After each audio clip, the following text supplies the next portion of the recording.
चूहा शराब के गिलास में बंद हो गया। उसने बिल्ली जा रही थी, उसने बिल्ली को बोला तू मुझे यहाँ से छुड़ा दे, भले बाद में तू खा ले। बिल्ली ने उस गिलास को ठोकर मारी, तो जब गिलास गिरा तो चूहा भाग गया। बिल्ली ने कहा तू वादा किया था, भाग क्यों रहा।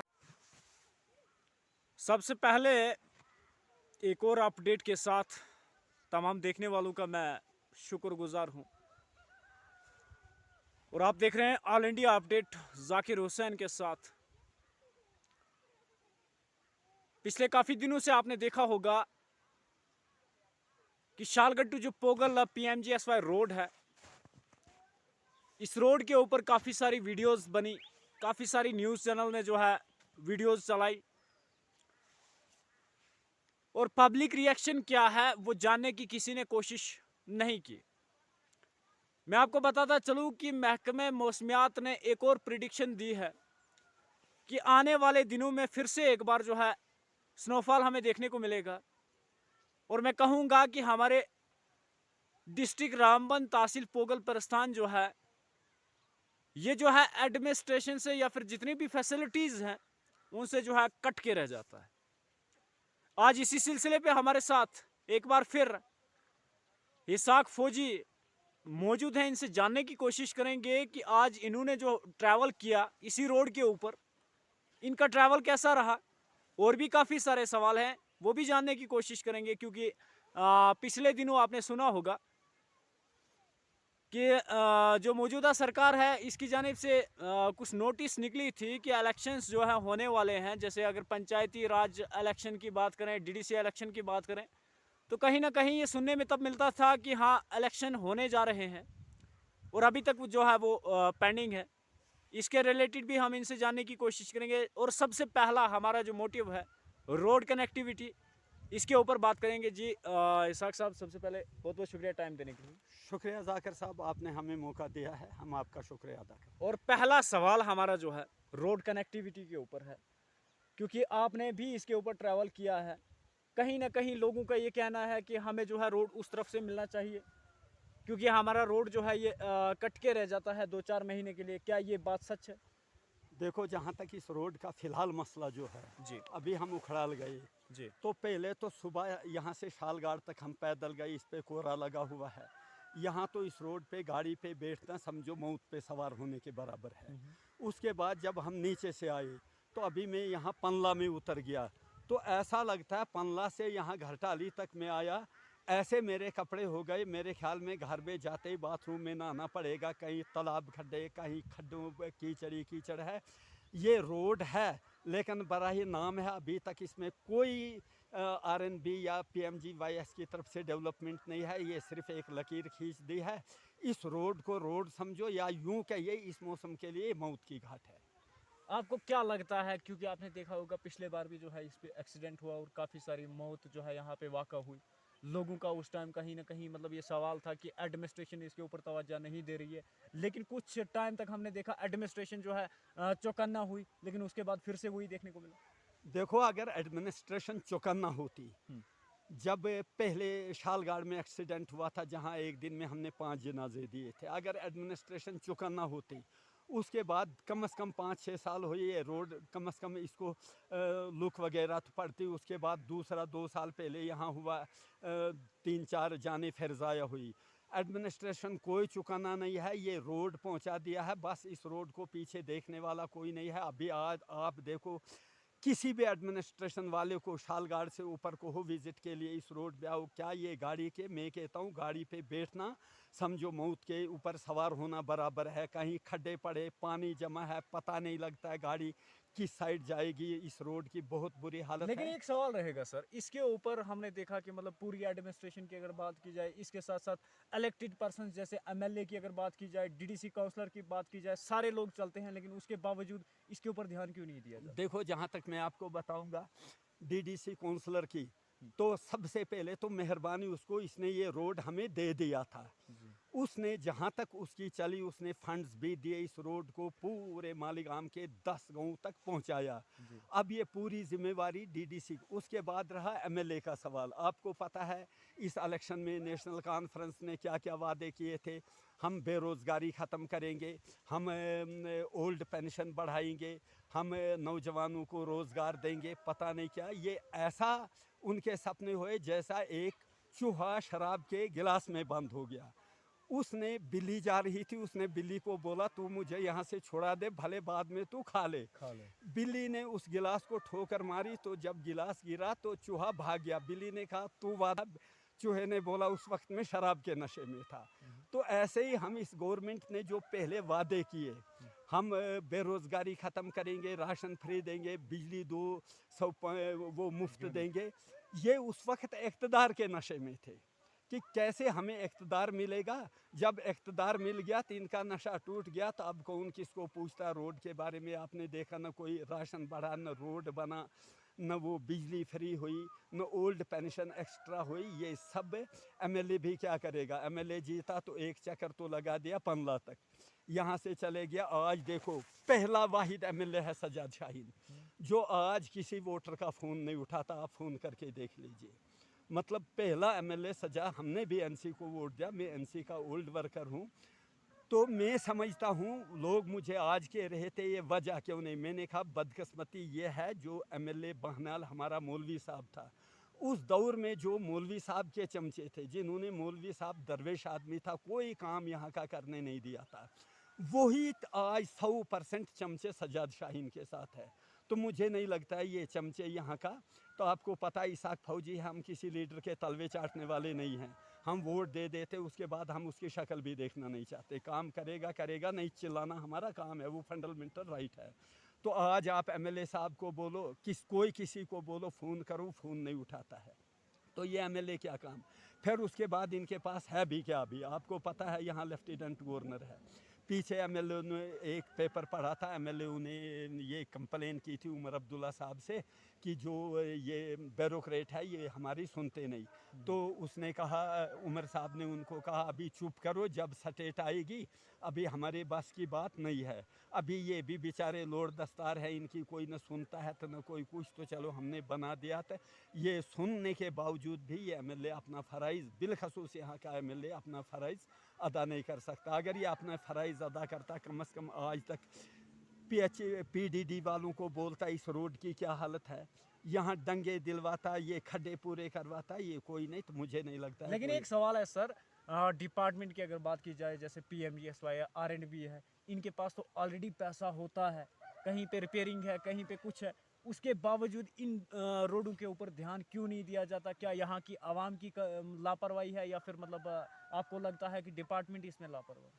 देखो एक बात बताऊं, आपकी बात से मैं इत्फाक करता हूं, इनके पास पैसा होता है, लेकिन ये कौन देखता है। वो कागजों में ये पैसा शो कर देते। अभी एक बर्फ़ लगी, अब आपको पता है मशीन आई 2 घंटे उधर से लेकर ग्वाला तक साफ कर दिया। क्या पता कितना लाख रुपया इस पर। तो ये तो कागजों में वो अपने घोड़े दौड़ा देते हैं, लोगों को पता नहीं लगता है। वो पैसे वहाँ जमा रखते हैं क्या। कितने बार इस रोड को बना दिया होगा, इसको पे मशीन दिखा दी होगी, पता नहीं क्या क्या।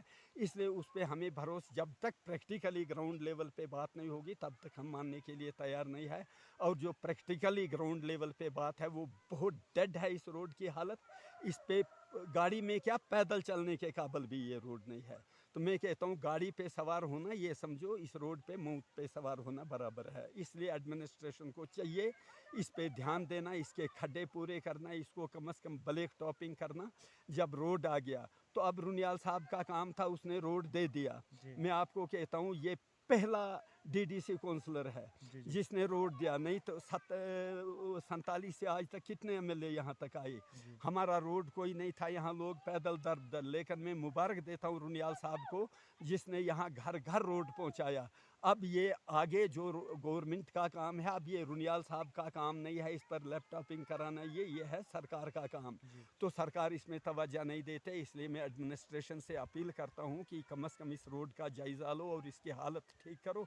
अदरवाइज़ यहाँ हम लोग गवर्नमेंट को लिखेंगे कि ये हालत है, तो फिर नाराज़ नहीं होंगे। इससे हट के एक सवाल करेंगे हम। आपने सुना होगा कि पिछले बार जब ये असेंबली इलेक्शन हुए थे, उस टाइम में एक ट्रेंड चल रहा था कि अब डीडीसी इलेक्शन होंगे, अब पंचायती इलेक्शन होंगे। क्या आपको लगता है ये इलेक्शन होने वाले हैं और इसमें कैंडिडेट कौन कौन से आने वाले हैं? क्योंकि उस टाइम तो कुछ लोग जो है वो सामने भी आए थे। आपको क्या लगता है कि जब भी इलेक्शन होंगे क्या वही लोग आएंगे या फिर इलेक्शन ही नहीं होंगे? देखो, इसमें एक बात बताऊं मैं आपको जाकिर साहब, इलेक्शन तो होंगे 100%। मार्च अप्रैल में मुझे लगता है ये इलेक्शन हो जाएंगे। जी और मुझे लगता है ये जनवरी फरवरी में स्टेट भी वापस आ जाएगी। जी जी तो ये तो इलेक्शन हो गए। उसके बाद रहा कैंडिडेटों का। कैंडिडेट तो अभी तक मैंने आपको बोला 2-3 हैं यहाँ पर।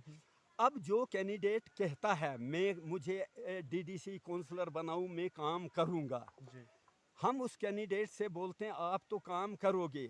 तो जिस कैंडिडेट ने, रुनियाल साहब ने तो काम करके दिखाया यहाँ पर।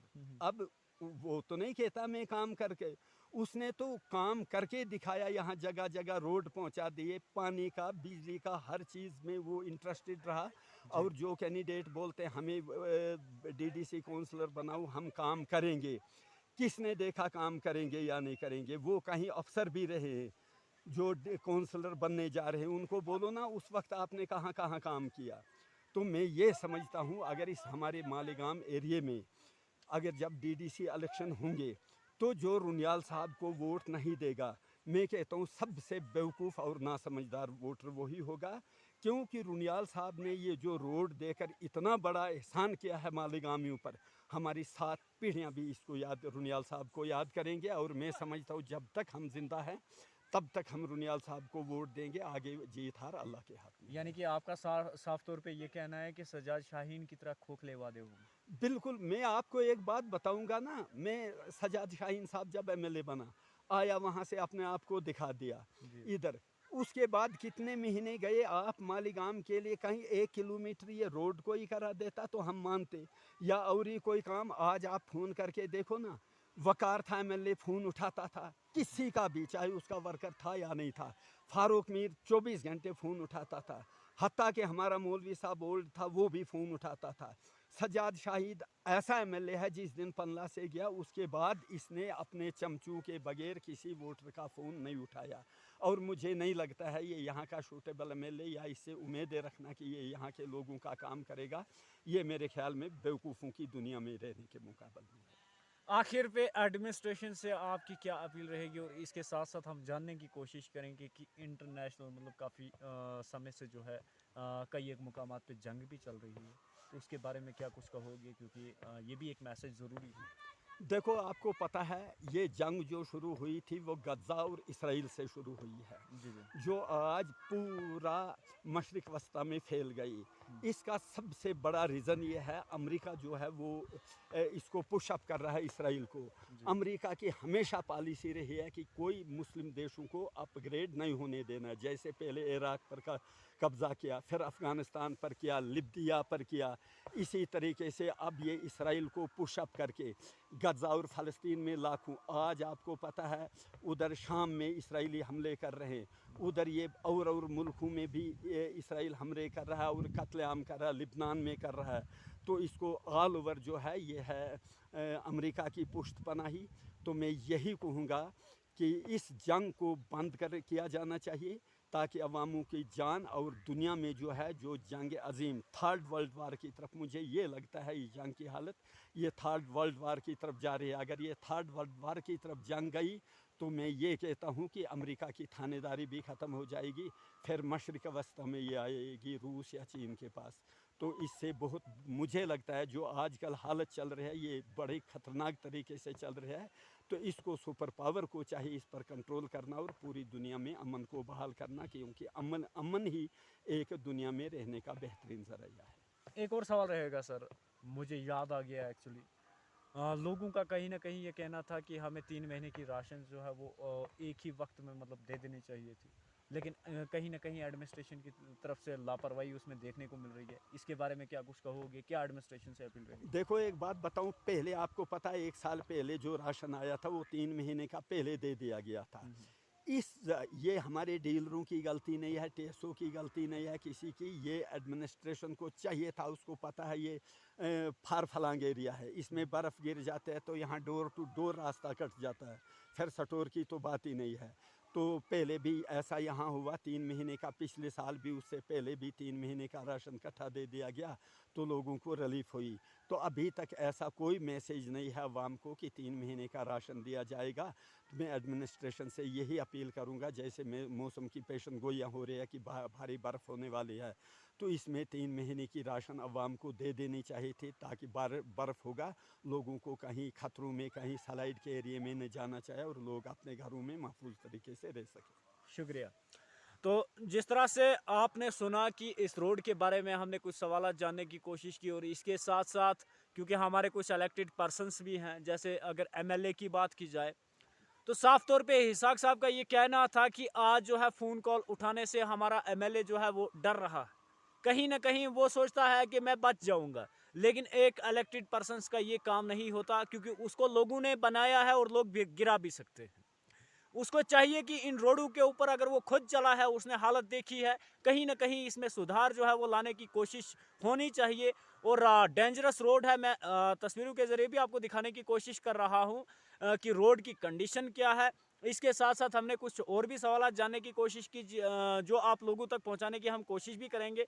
तो फिलहाल ये एक अपडेट थी जो आप तक पहुंचाना जरूरी था। मुझे दीजिएगा इजाज़त। अल्लाह निगहबान।